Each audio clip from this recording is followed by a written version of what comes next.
At the recent Fremont Corn Expo, Nebraska Extension soil scientist Charles Shapiro described how growers could approach phosphorus management in crop production.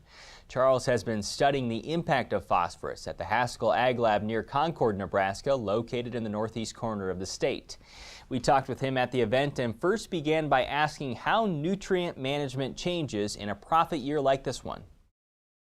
Well, the proper question, Jeff, is how do you get the most money out of your fertilizer dollar? And that really should be the question every year. So the change would be in the details. What I'm going to talk about at the Corn Expo is getting back to fundamentals, using a soil test, and there are two questions that I'm asking. The decision is, one, when do you apply and how much to apply? And so in the case of phosphorus, right now phosphorus actually is less expensive than it was 2-3 years ago, maybe 1/3, half the price. So if you happen to have a lot of money on hand, this would be a good time to invest in increasing your phosphorus levels. However, it seems like most people aren't in that project. So you go back to your soil test level, and if you're at that point, we call it the critical level, you can probably skip a year or two. Now you have some long-term research about phosphorus use in northeast Nebraska. What do the results of that show? The results show that you need to apply some to keep it at that critical level. We're seeing that if you build up the soil to maybe 2 or 3 times that level, you get a slight improvement in productivity. The question becomes whether the extra P is worth the extra bushels, and that kind of depends on the price of corn and the price of phosphorus. Tell me about that long-term study and specifically what you looked at over how many years?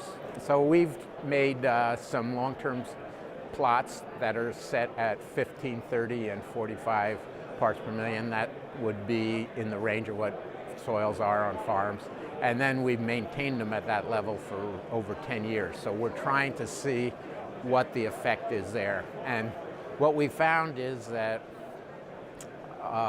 actually putting phosphorus on at the crop removal rate is about as good as building the soil up to that 45 level, which happens with a lot less fertilizer. Are there things outside of yield that are impacted specifically when it comes to just looking at the plants themselves?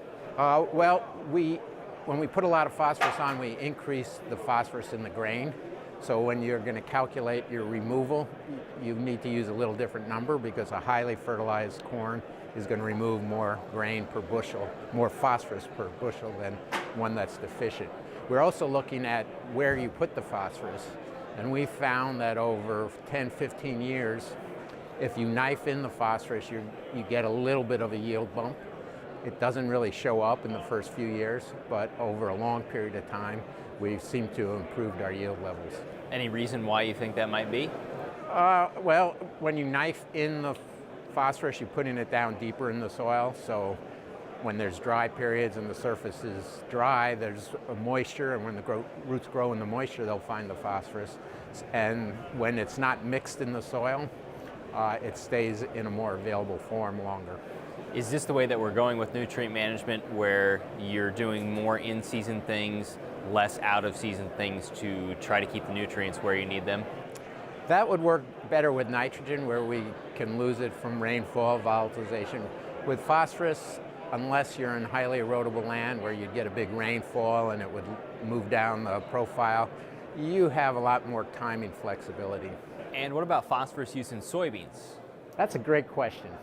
In those long-term studies that we were talking about, which were corn studies, this past year I didn't grow corn, I put soybeans in.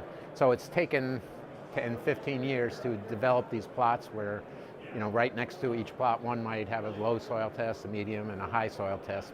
So I decided, well, why don't we see what happens with soybeans, because we don't really do a lot of soybean work. So I planted soybeans to all of them, and then we harvested the yield. And so I have a nice little data set where I can see, how well the soybeans did. And we get a nice curve. I love curves, but it goes up when soil tests are low. It's low yield.